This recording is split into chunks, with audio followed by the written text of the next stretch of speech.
Today I wanted to pop on and talk about grounding and creative freedom and the importance of it.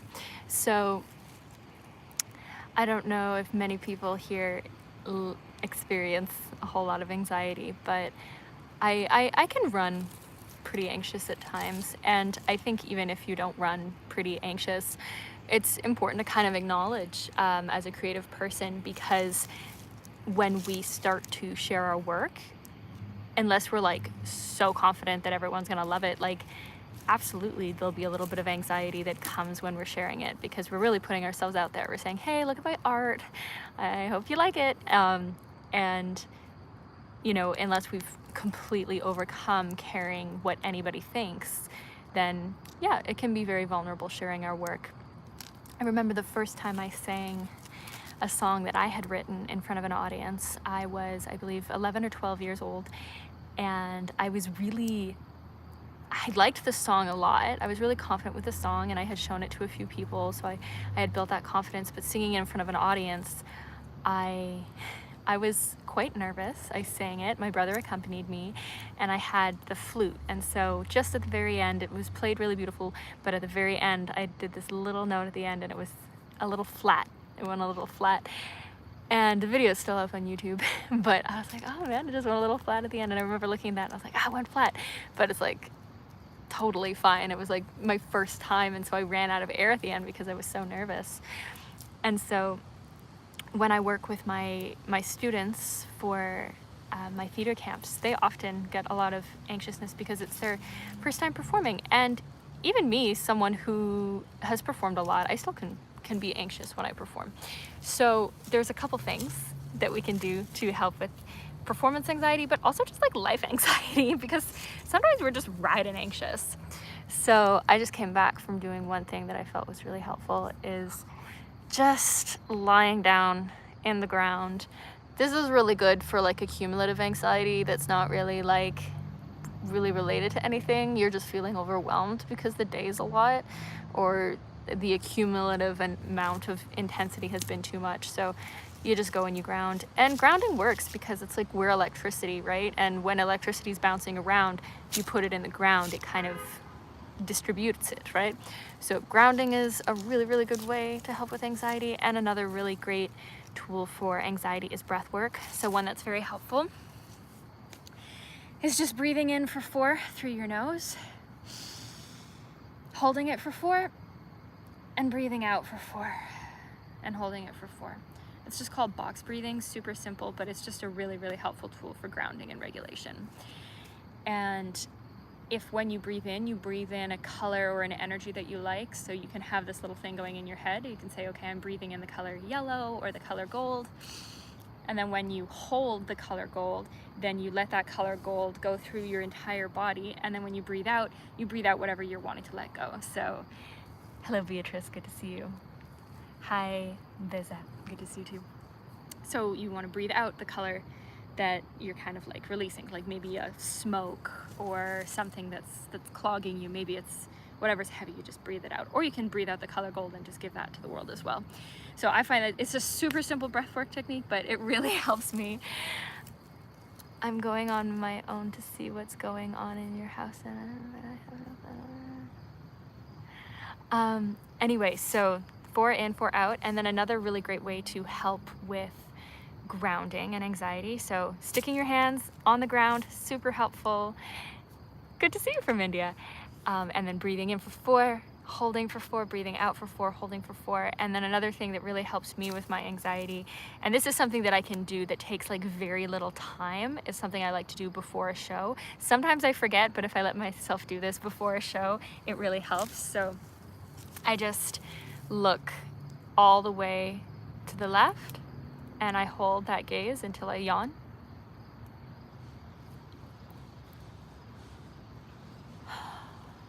And then I look all the way to the right, and I hold that gaze until I yawn. And that usually only takes me like about 30 seconds to get a yawn on. And there it is. And once you yawn, it means your nervous system has relaxed. So those are my 3 favorite ways to help with my anxiety when it comes to just existing in a wild world and before a show. Another way that I really help with like my performance anxiety is I do my best to do 2 things, 2 separate things that have nothing to do just with like regulating my nerves. Regulating the nerves is something good to do like just before the show when there's nothing else you can do, but for the longer term kind of anxiety maintenance is helpful is just feeling really confident with it. So making sure you get enough practice in. And this is actually a really great tool for practicing. So sometimes, as you know, in a world where there's a lot of distractions, it can be really easy to get lost in a scroll. And it can take a lot of discipline not to just be on your phone scrolling. Hi, Nana. All the time. So one little trick, I have a show coming up and I have a song that I'm singing for kind of just an event, and it's a new song, and so I gave myself the challenge of saying I can't watch like a short, like a video, unless I memorize 1 verse of this song. And so I kept giving myself these like, okay, 1 verse memorized, then you can watch a short, 1 verse memorized, then you can watch a short. And it was a really nice way for me to keep practicing, and also it made the shorts a lot more fun in the sense that like I felt like it was a reward for something. It's just much more nice. It's like waiting to eat ice cream only once a month. If you eat ice cream every single day, it's not going to be as satisfying. But I find when you have like it once in a while, it really feels like a treat and you really build it up. So yeah, giving myself a little bit of that space was really helpful in making it a more pleasurable experience when I gave myself that reward. And then, of course, because I practice, I feel more confident with my show. But you know what? Since it's a pretty active day, I just wanted to come on and talk about like regulating anxiety. But yeah, since it's an active day, let's just do a little chat. This is Nana. She goes by Queen Nana. Queen Nana. I don't know if you can see her, but she's very cute. Yes, she is. She's very beautiful. But yeah, if you had any questions on my life, my art, my projects, or kind of my main focus for this is creative freedom. So I'd love to hear kind of about what projects you guys are working on or what kind of things you guys are creating. If you had any questions or things that you wanted to share or be celebrated in as well, I'd love to hear. I'd love to hear all about it. But actually today, because I was grounding, something that came up for me that was really nice was I'm currently working on a children's book, and oh, my hair's a mess. I'm currently working on a children's book and I'm illustrating it right now, and as I was just lying on the beach in the sun, it felt so good, and I got just a little ping from the universe with the information for the second book. So I was like, oh my god, I'm not even on the first book, but I got a fun little idea for the second book. So it just goes to show like how good it is to just sometimes lie down in the sun near a body of water. So much information can come that way, and even if it's not near a body of water, just like right here, I'm in my backyard, like in town, like you can hear the traffic, but even just a little bit of grass on the earth and your feet on soil, I find it just helps the brain settle enough for you to like get the information that you need. So I find it really, really helpful. Yes, the cat is beautiful. Honestly, we're all here to see her. Hey there. Do you know everybody thinks how beautiful you are? Yeah, she's a good girl.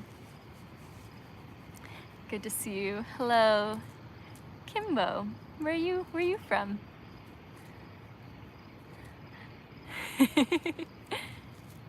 Said hi. Yeah, it's so interesting.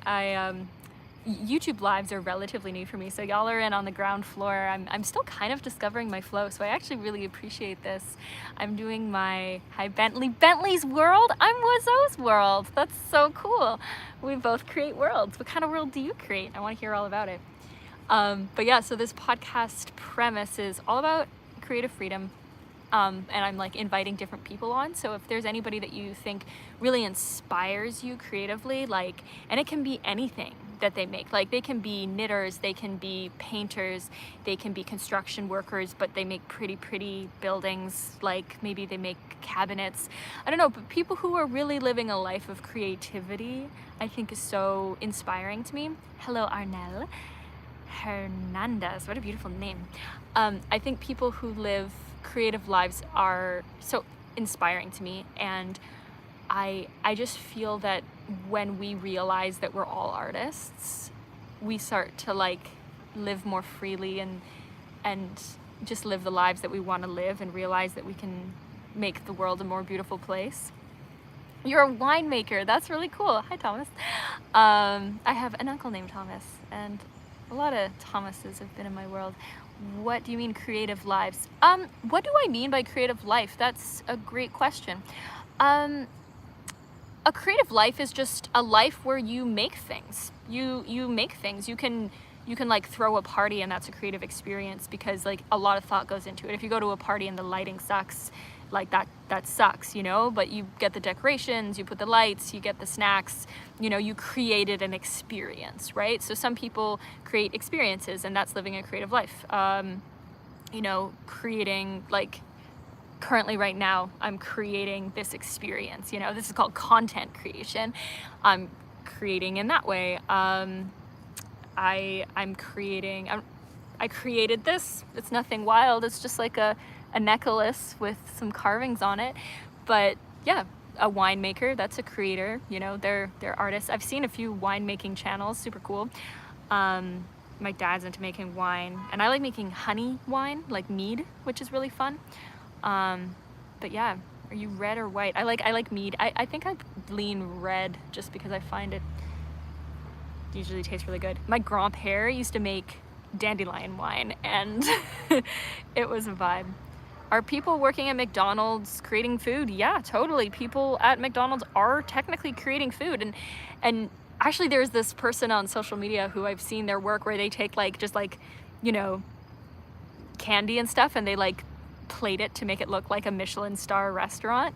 It's really neat, and it makes me like look at the candy in a different way. They'll just take like whatever suckers and sauces and sugar and stuff like that, but then they make it look very fancy. Yeah, people working at McDonald's are creating food. Everybody is creating. I think kind of the conversation that I'm having with creative freedom is we are all creating, but not all of us are maybe creating what we want to be creating, you know?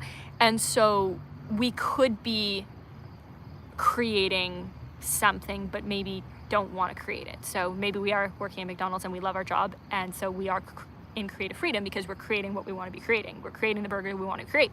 But if you're working at McDonald's and you don't want to work at McDonald's, then you might feel like you're not in creative freedom because you're not making what you want to be making. I know sometimes I go to the Walmart to pick up some juice or whatever, and there's this lady who is a door greeter, and she's like the nicest lady ever.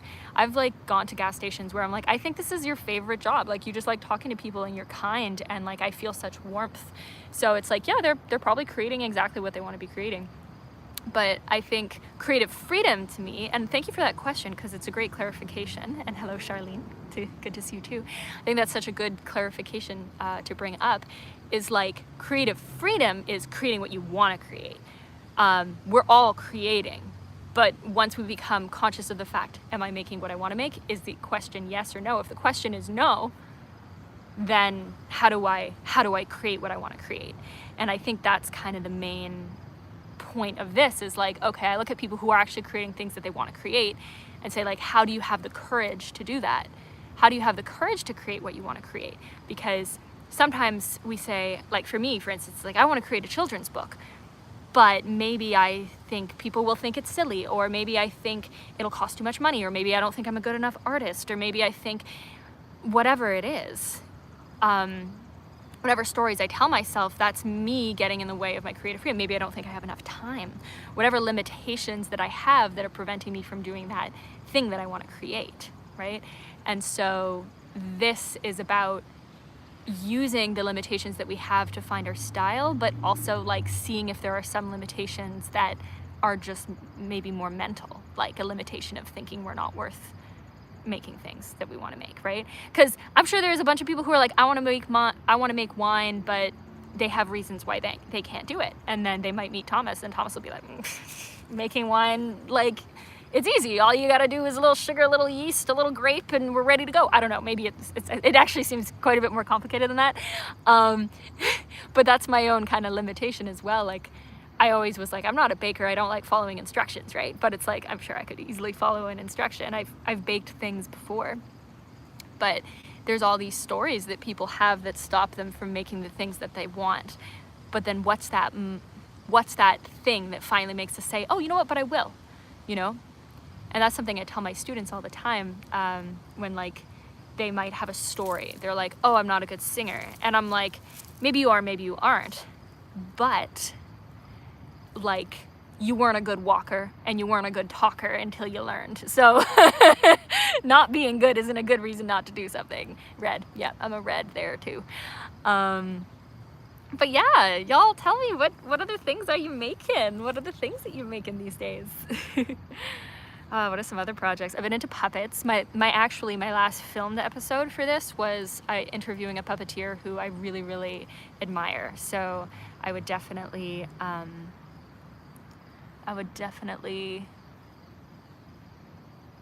so curious. This says quick tips. Now I wonder if that's YouTube speaking to me, or is there a person on here called Quick Tips?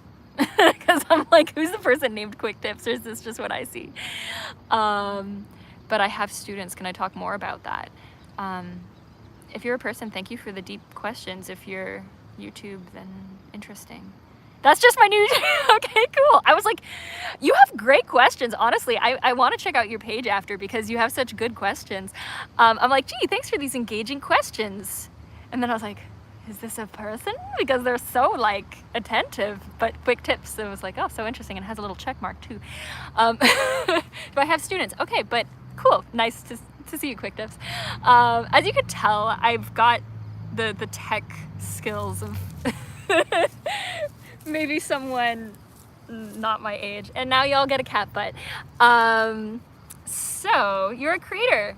Tell me about your creations and I'll tell you about my students. So my primary chunk of students are music students. So I teach singing, I teach songwriting, I teach piano theory, ukulele, and then I also support people with their kind of like creative expression, usually kind of within the field of what I'm working in. So my field would be in the music field.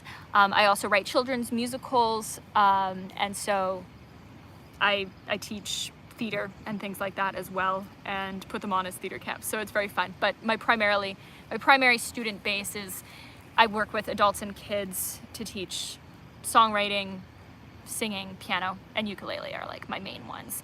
I teach too. I make tutorial videos every day. That's really committed. That's super cool. What do you toot? What do you toot about? What is your tutelage in? Oh, she's got sap on her. Poor baby girl.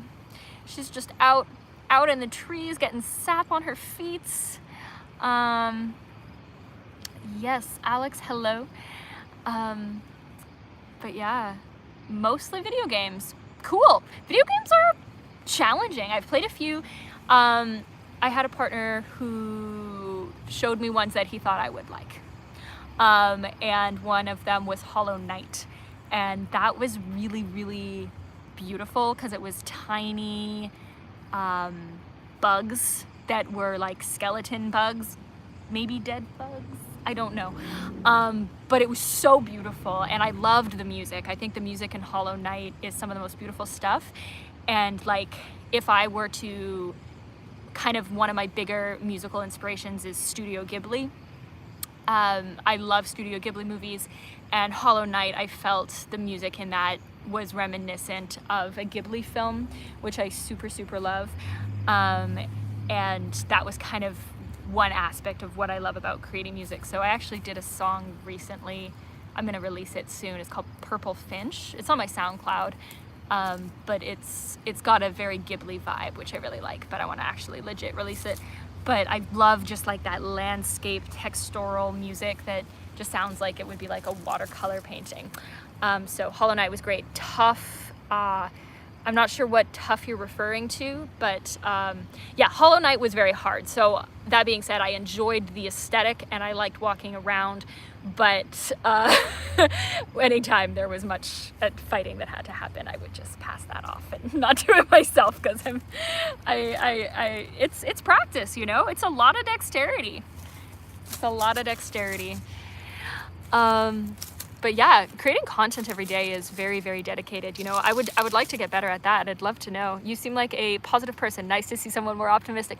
Well, thank you. I really appreciate that. And you know, it's very interesting because a lot of times, you know, it can feel silly because you're like, I'm too optimistic, or I'm too, you know, whatever. I get sad sometimes. I was literally like anxious this morning. That's why I went to the beach, to like settle my nerves. But I would say that like a big part of my job is being a cheerleader and just being like, you can do it. Because like with something like voice, like someone trying to sing, it can be very, I don't know, vulnerable. So I've had really mean music teachers, and my mom is a piano teacher, and she's had like, she learned like in like church school, so like they would like hit her hands with a ruler when she made a mistake. Like there's a fair share of like mean music teachers, which is such a shame, because you're like, music is literally like the thing that makes people feel good about themselves, and like I don't know, I'm sure there's other things that people use to feel good about themselves, but music is like such a vulnerable, intimate thing that we use to like support ourselves through a hard time. And then if you just get a music teacher that like makes you hate yourself for like, or maybe you already do, but you know, who makes it just hard for you to like just be with your music, I'm like, ugh, it's like you're paying for trauma. The world is too serious. Almost nothing is really important. Honestly, I think that's a totally valid perspective. It's hard because like there's consequences to the game of life that we're in. There's definitely consequences, so it's like fully ignoring the consequences will just make them come later and be very stressful. But it's like finding that balance and like knowing when to surrender and just like be like, okay, you know, and knowing when to laugh it off and not take things too seriously. I try not to take things too seriously, but then like apply severity when I need to, you know. Because again, yeah, there are rules, I guess. There are gameplay rules. There's gameplay rules. Gravity works. I remember one piece of advice someone gave me. They're like, you know, fire burns, water drowns. I can't remember the third one. You can't fly, and the bus driver always knows.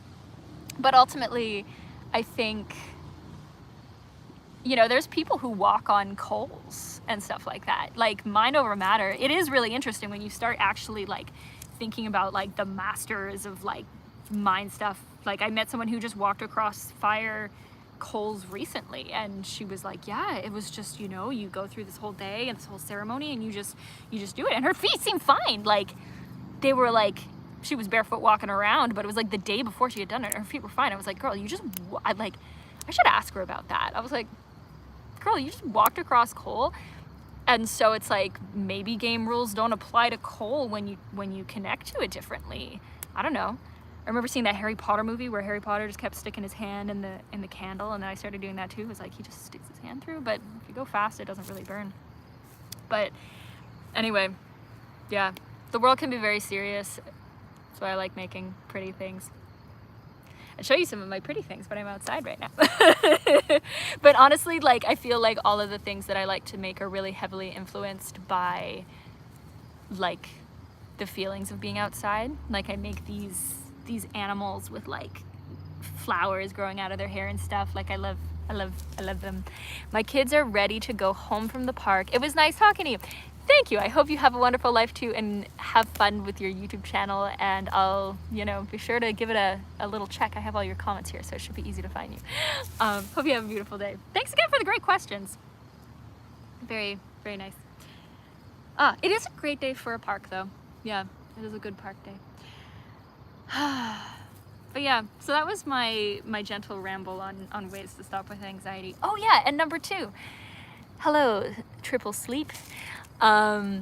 Another thing that helps me with anxiety is getting used to not being prepared. So I'm a singer songwriter. I perform my music live, and when I perform my music live, usually I like to be really prepared, obviously, because it's like I don't want to look like a fool. I'm good, thank you. And then so when I'm prepared, it helps. But then another thing that has helped me was over 2019, 2020, that whole situation. I spent like a full year just playing songs, but a lot of them were unprepared, like improvised. And maybe I'll start doing that again, actually. That'd be fun. Yeah, feel free to like give me a couple thumbs up if you'd like to hear me do some improvised music at some point. That'd be super fun. But I did that for a year of just improvising, playing without any preparation, and that really helped with my nerves because I just got used to being in front of a group of people without being super prepared, and that's helpful too. I like to be a little prepared though, but good, you're so pretty. Thank you. I feel good as well. I feel really good because I got a lot of time outside today, and I usually feel good when I get time outside. But I want to make sure that I have juice here. 11%, we got this. Riding on low. But yeah, maybe I'll start doing more live streams. Stream of consciousness, I call them. I like streaming outside because it's so beautiful. I don't know what that means. Might want to clarify that question. But yeah, this is Nana. Little face is hardly in the screen. But yeah, it's a vibe. Yeah, I think that's my main tips for getting over anxiety. So main tips for getting over anxiety is grounding on the earth, breathing in a specific rhythm, looking all the way to the left until you yawn, looking all the way to the right until you yawn, and then being prepared if you have to be prepared, or exposure therapy by not being prepared and just doing it enough until you're not scared. And I'd say those are my top 5 tips to helping with anxiety. Yeah,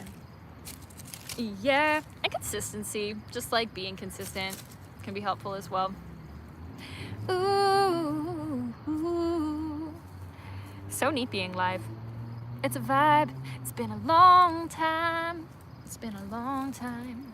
Oh yeah, there's this one song that I wrote for my kids' musical, the Gnome musical, which I really want to turn into a kids' book and a kids' movie. So, I mean, a movie for all, really. All my kids' musicals have very, like, not adult themes in the sense that it's, like, rated R, but adult themes in the sense that, like, it deals with stuff that adults deal with. That's why I'm writing it. I'm dealing with it.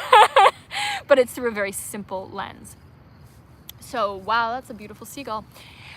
So, one of the songs is teaching the kids how to cross the river, and there's a whole bunch of stones along the river, but they can't, they don't know which stones are the safe ones to walk on so they don't fall. It's called the Gnome Bridge. So the gnomes tell them that they have to slow down their breathing, and then when they slow down, the stones that are the safest will start to glow. And it's a metaphor for your life where you're like, I don't know what my next step is. Well, you slow down your breathing, and the stones that glow are where you go. So you take you do your slow breathing, and then it's like, oh, maybe I should call this person and ask them this. Or, oh, maybe I should apply for a job here. Or, oh, I really want to work on my musical right now. Whatever it is, you slow breathe, and the stones that start to glow will tell you where to go. So the song, it's slow down, take it easy. I think that's, yeah. Slow down, take it easy. Slow down so you can see me. Slow down your breathing. Only then can the earth start revealing. I think that's the song. There's so many songs. There's 12 songs in the musical, but it's the chorus that gets me every time. It's the slow down, take it easy. I've been singing that all day. And that's the thing, is when I write my children's musicals, I'm like, I need to write a message that is good for me, that is medicine for me, and then when I'm writing the play, it'll help me come to that conclusion. So for me, it was like, how do I slow down my breathing? How do I manage my anxiety, my stress, and still, live an abundant life? How not to like, and so I wrote this play, and the play revealed a lot of the answers to me. And that song, it's so great. I had to sing it a bunch of times with the kids to help them learn it, and so as a result, it's now really in my body. And so sometimes I just hear the song come into my head, just like an audio stim, and I'm not even like thinking of it. It just comes in, and I hear the little whisper, slow down, take it easy, slow down, take it easy, slow down your breathing, slow down, slow down, slow down. It was at 3:33 for a second there, the time of this video. Anyway, I hope y'all have a beautiful day, and on the note of, taking that slow down time, we did a little dance in the park for sure. I definitely started with talking about grounding and regulation and then ending with it, but we did a little dance in the middle, which is the hero's journey. But I'm really excited. I had the next guest that I have on my podcast, I believe, is going to be a therapist. So I'm really excited because she specifically, she works with a whole bunch of people, but she really does like working with creatives, because we're a special kind of wild. She's not my therapist, but music is my therapist. But she has a lot of insights on living a creative life and emotional regulation. So I'm really excited. That's going to be like an official pre-recorded one. So if you want to see that, put the little bell in your ding, and then the ding will tell you when it's up and all that jazz. But anyway, hope you'll have a beautiful day, and feel free to give me suggestions for people that you'd like me to interview on the podcast. And thanks for being so engaging today. This is very fun. And yeah, let me know if you'd love to see me do some live music at some point. See what that's all about, eh? And one last look at the kitty queen. Kitty queen. All right, how do I do this?